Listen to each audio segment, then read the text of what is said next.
Don Bacon is a Republican congressman and member of the House Armed Services Committee. Welcome to our program, Congressman Bacon. Thank you very much for having me on. U.S. President-elect Donald Trump said that he would end the war in Ukraine in 24 hours. Kit Kellogg, Trump's special envoy for Ukraine and Russia, will seek a ceasefire in Ukraine as soon as possible. And my first question is, do you believe that Trump is able to end this war after his inauguration? I really don't know. I know this, that it's in America's national security interest, Ukraine to remain independent. We have to stand up to the bully, Russia, who's invading, an innocent neighbor. I believe President Trump, what he said is that if Putin does not agree to a ceasefire or stop the fighting, that he'll provide all kinds of weapons to Ukraine, much more than we've done in the past. So he's letting Putin know you need to make a deal, or it's going to get worse. Also, I would say Gerald Kellogg is a very good guy. He's one of the better leaders that we could put in this situation. So that gives me confidence that President Trump is sincere in wanting to help out Ukraine. I've always wanted him to be more clear, though, and have more moral clarity who's at fault. This is all on Putin, this entire war. And I find sometimes he's a little ambiguous about that, and we shouldn't be. This is Putin's invaded an innocent country. He's committing war crimes against Ukrainians. And America has a leadership role here to help Ukraine win. From your perspective, how can Donald Trump force Putin to a negotiations table if Kremlin declines any kind of possibility of ceasefire? Because today Kremlin officially declines any kind of a ceasefire in Ukraine. Do you feel that Trump have enough leverage on Vladimir Putin to force him to end this war, or at least reach any kind of a ceasefire deal on appropriate terms for Ukraine? Well, it's no doubt that Putin has his own will, and we're going to have to break his will.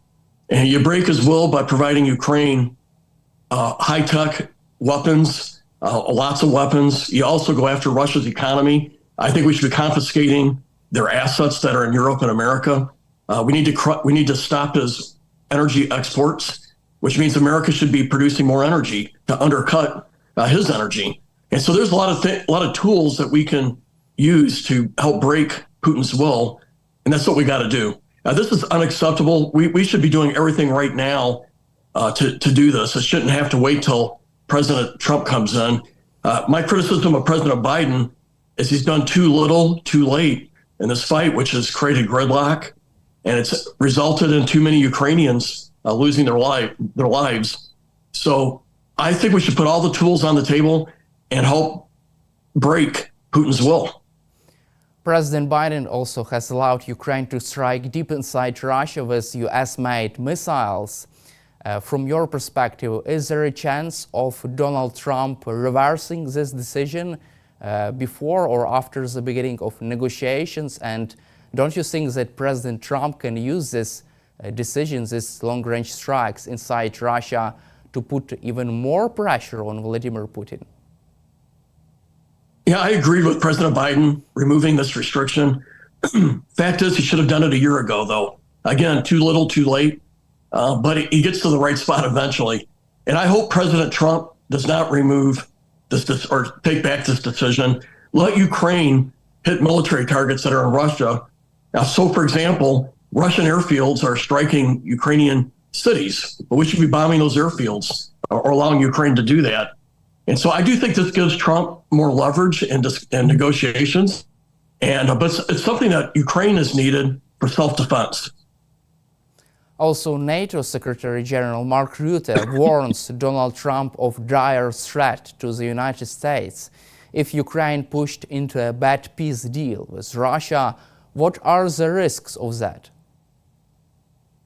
Well, we shouldn't force Ukraine into a bad deal. And so I will be a Republican, but I'm only one guy, out of 435 in the House, one out of 535 in Congress. But I'll be vocal in defending Ukraine. We want an independent sovereign Ukraine that wants democracy, that wants free markets, wants rule of law. That's why I so respect the Ukrainian people. They're trying to chart a different path that's different than what Russia is doing. But Russia finds it unacceptable. They want to force Ukraine to be like them, and they want to be part of the West. And I think that's a very noble desire, and the United States should support that. And so we can't force Ukraine into a bad deal either. And so that would be my position of President Trump. I mean, I don't know what exactly he'll do. I can't, I don't have a crystal ball here. But the right thing to do is to force Putin to negotiate by going after him economically, militarily, with the weapons we provide Ukraine, shut off his trade as much as we can, confiscate his assets, and make it too painful for him to continue this war. Do you expect U.S. Congress to influence Trump's foreign policy, also regarding Ukraine? Well, President Trump was elected as the president. He is largely in control of foreign policy. However, the Congress has a role here. We have a vote, and if the president has no support from Congress on these decisions, I think he'll back off. I think he's saying the right things, though, and I think he's going to try to get this war ended on terms that President Zelensky and Ukraine will like. That's what I'm hearing. We'll have to see how this plays out. And I think having General Kellogg being the primary guy that President Trump is using, that's a good sign as well. He's a smart guy. I think he supports the Ukrainian position very well. He knows that Russia is a bad actor. Putin's a bad actor. And so I think that we have the right person here that will help with these negotiations. Also, and what is your assessment of foreign policy views of Pete Hegseth, the Fox News anchor who should become the next U.S. Defense Secretary, and also Mike Waltz, President Trump's future national security advisor? What is your take on their positions on Ukraine? I think Mike Waltz early on was very supportive of sending weapons to Ukraine. I think he's backed off recently. However, his most latest statement was that if Russia doesn't stop this war, that we should do very hard economic sanctions and cut off those exports, the things that I was saying. So those recent comments from Mike Waltz is promising. And Pete Hegseth has also, by and large, been supportive of Ukraine. I don't think he supported Biden's policies of doing too little, too late. So he was critical of some of the things that President Biden did.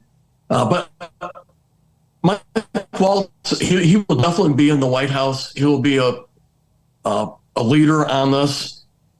It remains to be seen if Pete Hegseth will get support of the Senate. I think it's a bit of an uphill climb for him, but we'll see. And I look forward to listening to what he says in the hearings in the Senate. And I hope that he comes out very supportive of Ukraine in those hearings.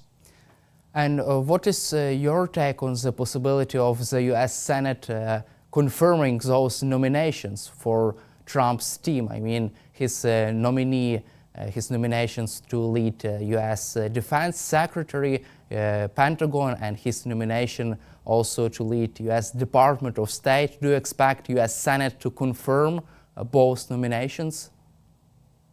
I believe most of the nominations will be supported by the Senate. So, for example, Senator Rubio will be the Secretary of State. I believe he'll be confirmed fairly easily. I believe at least we'll have an easy confirmation process going to the United Nations. I do believe that Pete Hegseth will have an uphill climb in the Senate. I think it's going to be hard, but if he does a good job in the hearings and is able to convince the senators that he's ready to lead, able and ready to lead the Department of Defense, he may be able to do it, but that remains to be seen yet. I think he'll face some hard hearings in the Senate.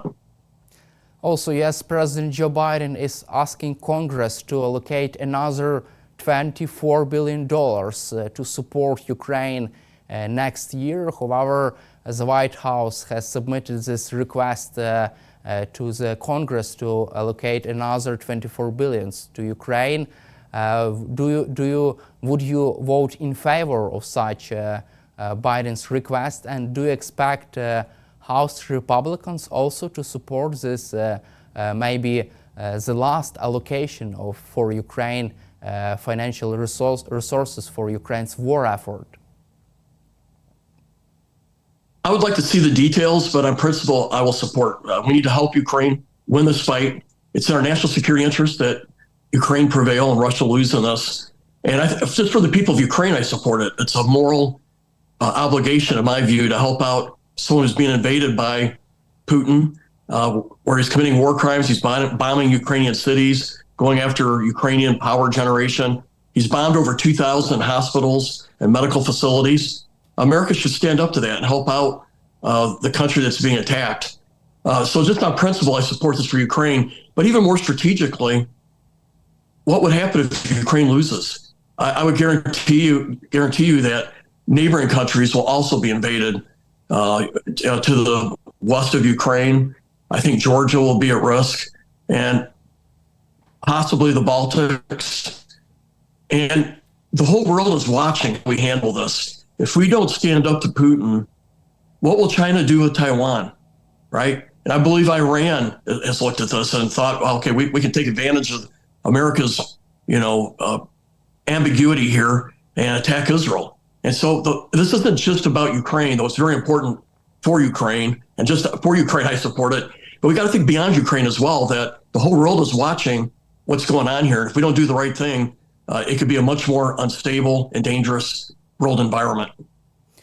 There are lots of discussions about the possibility of Plan B, about does Donald Trump have a Plan B for Vladimir Putin? So if Vladimir Putin declines any kind of a peace offer from Trump, what would happen next from your perspective? And does the Trump's team have a Plan B for such scenario?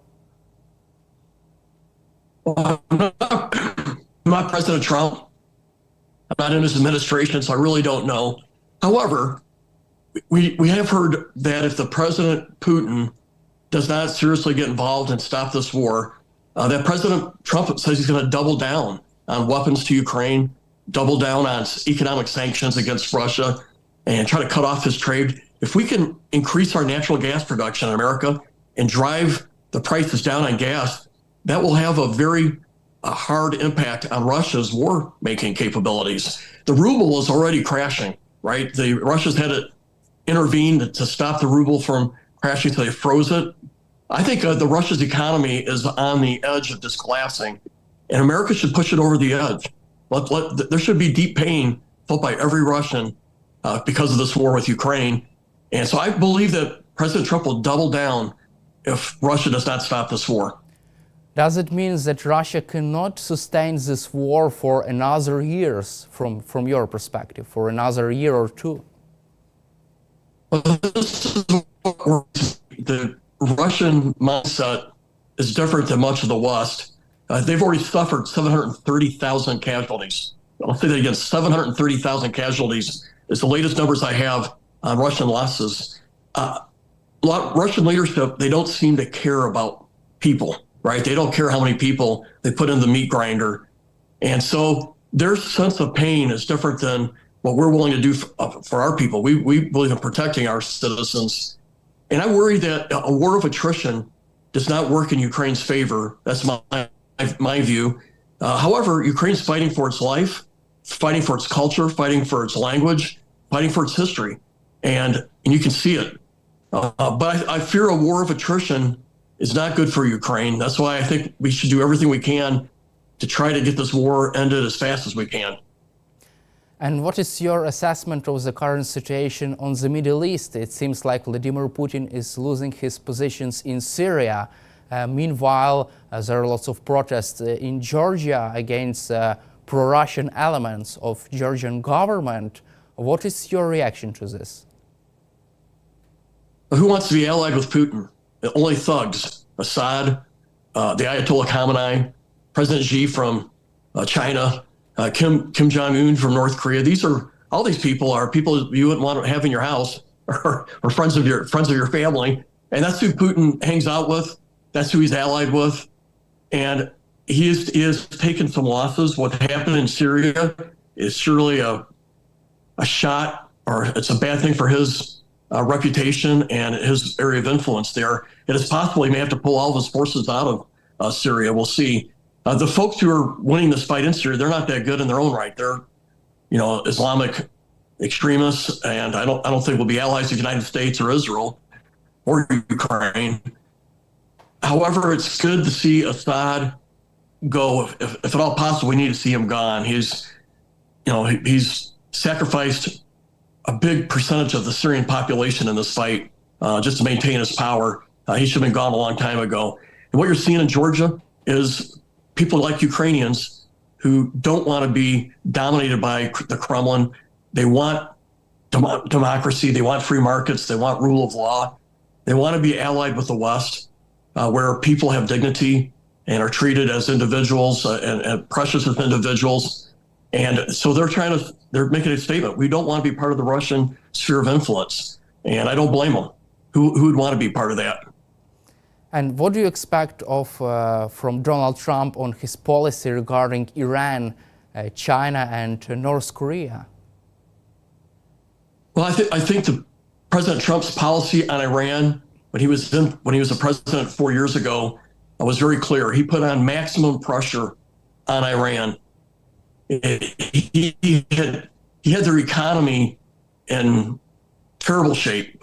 He had his foot on the neck of the Iranian leadership. He had froze most of their exports and had them economically and diplomatically isolated. And then President Biden comes in and removes that. I thought it was wrong. When you remove pressure from Iran and allow them to trade, that money goes to terrorists. It goes to Hezbollah. It goes to Hamas. It goes to the Houthis in Yemen. And I believe that the behavior of the current president has facilitated or enabled what has happened in the Middle East so drastically terrible, with the Hamas attack on 7 October, the Hezbollah attacks on Israel.